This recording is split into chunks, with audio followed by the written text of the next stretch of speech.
Morning बच्चों। आज हम ना nature of roots of quadratic equation के बारे में बात करेंगे।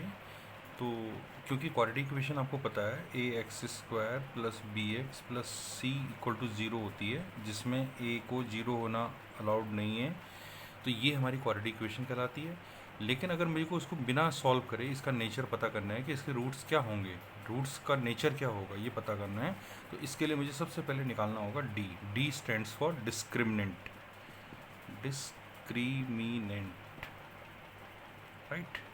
तो डिस्क्रिमिनेंट निकालने का जो फॉर्मूला होता है ना, B square minus four A C, जो मैंने पहले भी आपको बताया था कि capital D stands for B square minus four A C. तो इस वैल्यू को निकालोगे और इसको निकालने के बाद ये चेक करोगे कि अगर if D is coming zero तो आपको बोलना है roots are real and equal, right.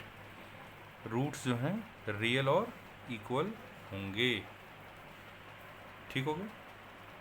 Okay, दूसरी कंडीशन, लेकिन अगर डी की वैल्यू ग्रेटर देन जीरो हो गई तो आप बोल सकते हो रूट्स आर रियल, अभी भी रियल ही होंगे रूट, एंड अनइक्वल।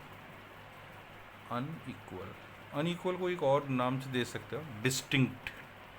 एक नया वर्ड आप यहाँ यूज़ कर सकते हो, डिस्टिंक्ट। डिस्टिंक्ट, ठीक है। तो डिस्टिंक्ट रूट्स भी होंगे अगर रूट्स आर, अगर डी की वैल्यू जीरो से ग्रेटर होगी तो। लेकिन अगर सपोज करो थर्ड केस कि डी की वैल्यू लेस देन जीरो आ गई, यानी नेगेटिव आ गई, तो रूट्स आर इमेजनरी या नॉट रियल भी बोल सकते हो आप, ठीक है। इमेजनरी रूट्स होंगे इसमें। एक और कंडीशन होती है, अगर if D is greater than equal to zero तब क्या होगा। तो आप बोल सकते हो roots are real and equal,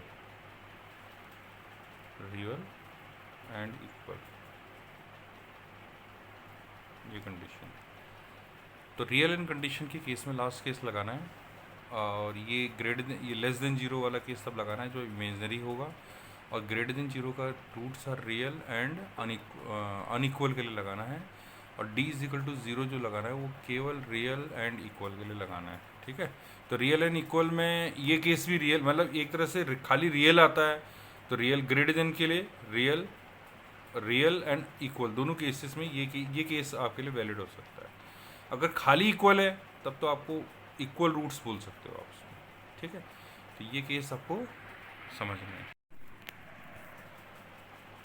जो हम लोग जो हैं, अगर किसी क्वाड्रेटिक इक्वेशन को बनाना चाहते हैं, अगर उसके रूट्स हमें पहले से पता हैं, तो उस केस में हमें क्या करना है, x square minus alpha plus beta, ये सम ऑफ रूट्स हो गया, multiply by x plus product of roots equal to zero, ठीक है। तो आप ऐसा भी कर सकते हो, अगर आपको सम ऑफ रूट्स पता है डायरेक्टली, अल्फ़ा बीटा अलग अलग नहीं पता, तो उस केस में आप ऐसा भी कर सकते हो कि सम ऑफ रूट्स को यहाँ रख दो, multiply by x plus product of roots equal to zero रख के भी ये चीज़ हो सकती है, ये इक्वेशन फॉर्म हो सकती है। तो क्वाड्रेटिक इक्वेशन बनाने का तरीका है, अगर मुझे सम ऑफ रूट्स पता है और प्रोडक्ट ऑफ रूट पता है तो।